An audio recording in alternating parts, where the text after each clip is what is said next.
आज हम एक बहुत महत्वपूर्ण विषय पर बात करेंगे, प्रार्थना और सेवा। बहुत लोग सेवा करना चाहते हैं, बहुत लोग परमेश्वर के लिए कुछ बड़ा करना चाहते हैं, लेकिन अक्सर हम एक बहुत जरूरी बात भूल जाते हैं। यदि हमारी सेवा प्रार्थना से जुड़ी नहीं है, तो उसमें आत्मिक शक्ति नहीं होगी। बाइबल हमें सिखाती है कि प्रार्थना और काम हमेशा साथ साथ चलने चाहिए। यीशु ने केवल लोगों को शिक्षा नहीं दी, बल्कि वह लगातार प्रार्थना भी करते थे। उन्होंने बीमारों को चंगा किया, लोगों को सिखाया, चमत्कार किए, लेकिन हर कार्य से पहले और बाद में वह पिता के साथ समय बिताते थे। आज कई लोग काम में इतने व्यस्त हो जाते हैं कि प्रार्थना के लिए समय ही नहीं बचता। हम सोचते हैं कि केवल मेहनत से परमेश्वर का काम हो जाएगा, लेकिन सच्चाई ये है कि आत्माओं को बदलने का काम केवल परमेश्वर कर सकता है। हम बोल सकते हैं, समझा सकते हैं, वीडियो बना सकते हैं, प्रचार कर सकते हैं, लेकिन किसी व्यक्ति के हृदय को छूना केवल पवित्र आत्मा का काम है। इसीलिए प्रार्थना बहुत जरूरी है। बाइबल कहती है, यदि कोई अपने भाई को पाप करते देखे तो उसके लिए प्रार्थना करे। ध्यान दीजिए, बाइबल यह नहीं कहती कि तुरंत उसकी निंदा करो, यह नहीं कहती कि उसकी बुराई करो, बल्कि कहती है उसके लिए प्रार्थना करो। आज सोशल मीडिया के समय में लोग जल्दी जज कर देते हैं। यदि कोई गिर जाए तो लोग उसका मजाक उड़ाते हैं, आलोचना करते हैं, वीडियो बनाते हैं। लेकिन यीशु हमें एक अलग रास्ता दिखाते हैं, प्रेम और मध्यस्थता का रास्ता। सच्चा मसीही वह नहीं जो केवल दूसरों की गलतियां देखे। सच्चा मसीही वह है जो टूटे हुए लोगों के लिए घुटनों पर प्रार्थना करे।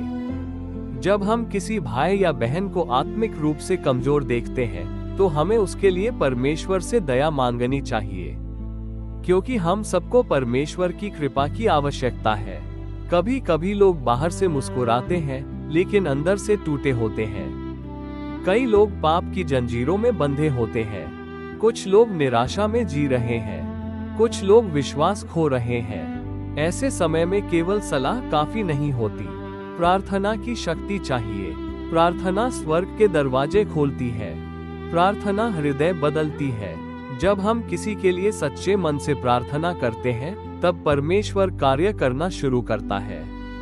कभी कभी हमारे शब्द लोगों तक नहीं पहुंचते, लेकिन हमारी प्रार्थना पहुंच जाती है।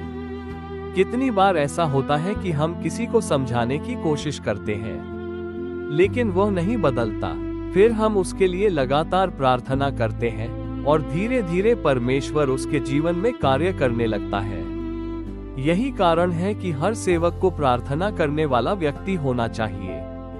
यदि आप प्रचार करते हैं, प्रार्थना करें। यदि आप आराधना करते हैं, प्रार्थना करें। यदि आप YouTube पर सेवा करते हैं, प्रार्थना करें। यदि आप परिवार की अगुवाई करते हैं, प्रार्थना करें, क्योंकि बिना प्रार्थना के सेवा केवल इंसानी प्रयास बन जाती है।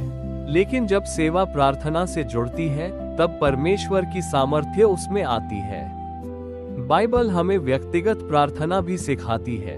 सिर्फ हे परमेश्वर सबको आशीष दे कहना काफी नहीं, हमें लोगों के नाम लेकर प्रार्थना करनी चाहिए।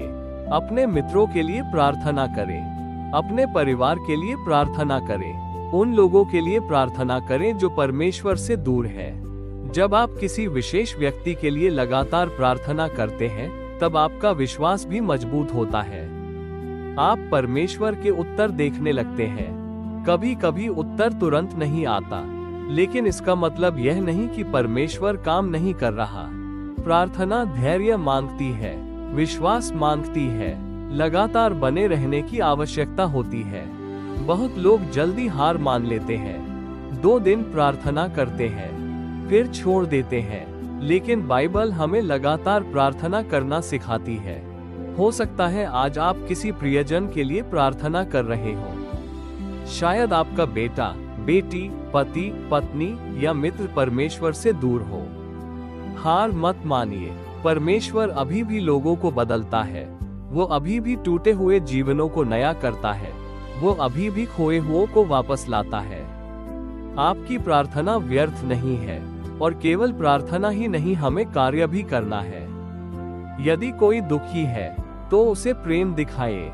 यदि कोई कमजोर है तो उसे संभालिए। यदि कोई गिर गया है तो उसे उठाइए। आज दुनिया को ऐसे मसीहियों की आवश्यकता है जो केवल बोलते नहीं बल्कि प्रेम भी करते हैं।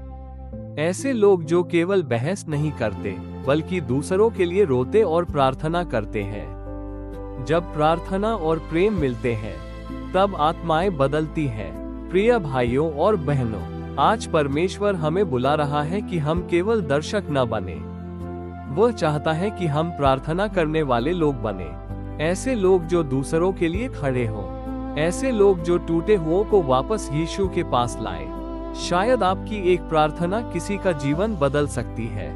शायद आपकी एक सच्ची मध्यस्थता किसी आत्मा को बचा सकती है। इसलिए कभी प्रार्थना करना बंद मत कीजिए। प्रार्थना करते रहिए, विश्वास करते रहिए, सेवा करते रहिए और याद रखिए, जब हम परमेश्वर के साथ मिलकर कार्य करते हैं तब सबसे बड़ा चमत्कार होता है। प्रभु आपको आशीष दे। आमीन।